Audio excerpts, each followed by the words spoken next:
dead clean with double bell. Make sure you check out the alternatives if you don't have double bell or you're not ready for double bell work. So we're gonna run through the dead clean. I'm gonna work with some cues with Anna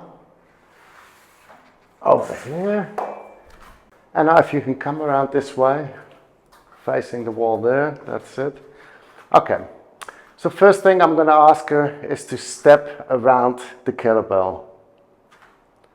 So the feet are around the kettlebell. So the center of the kettlebell is around the big toe, around there. Okay, so that's something to keep in mind. Now, she's going to come down and break up 3 joints and push the hips low and grab the handle and just stay there. Okay, so it's very important to get those hips really low because right now her shoulders are right above the handles, and that's what we want right there. We want to keep that straight line. So bring those hips higher, and what happens? The shoulders go away from that line above the handle, right there. As soon as the hips go high, the shoulders come forward. And normally it's even more than what we're seeing here. So get those hips low. Okay. Now just lift it up. That's all I want, a deadlift. Right there, that's what would happen as she is cleaning the weight. Anybody that cleans the weight, it should look like this, but fast. Just put it back down in reverse of how you got it up, okay? All right, assume that same position again. Just come down. There we go. Shoulders are above the weight. Now, just let go, but come up. First thing that rises is the shoulders, and that's what we need to see. The shoulders rise first. So come down and deadlift that weight up. Shoulders rising first. There we go. Down, put the weight down. Okay, come up. Good. Make sure you're breathing. Now I just want you to come down and touch the kettlebells. You don't need to lift them, but I want to see the hips rising first. So she's going to do it incorrect. All right, touch the weight. So imagine she's holding on to the weight. Now the hips rising first, and then the shoulders follow. So just come down. Okay. Hips up. There we go. Now we can see the hips coming up. Keep going. And now the shoulders, both. There we go. So that's not what we want. So let's go down and do it right.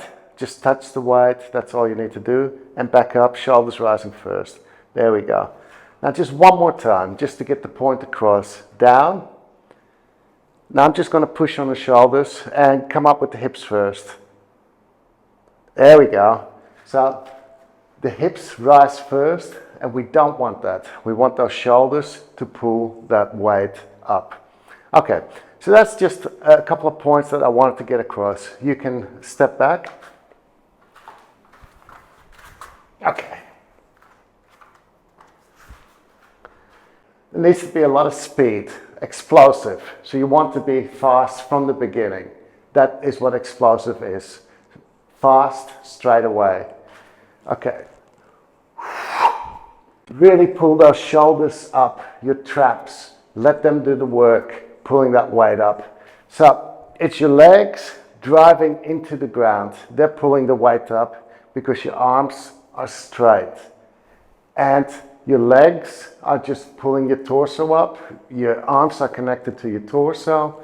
So they're pulling the weight up. Your legs are pulling the weight up. Okay. I'm going to do it fast.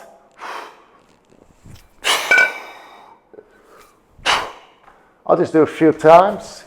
Side on as well.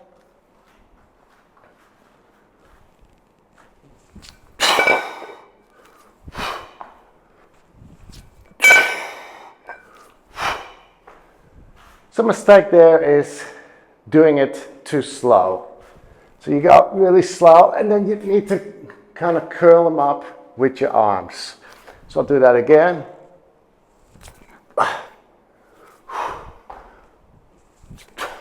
There's not enough power from those legs to drive that weight up.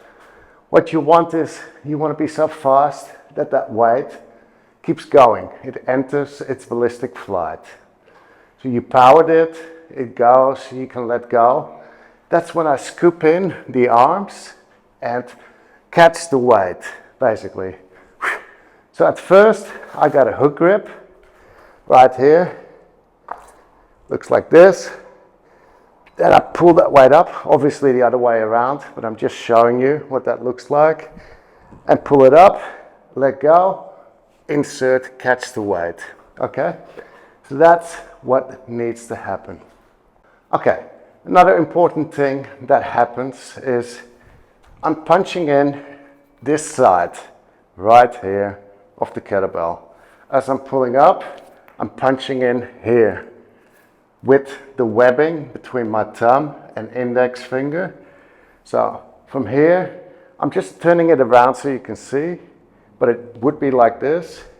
So it goes hook grip and then insert and catch the weight.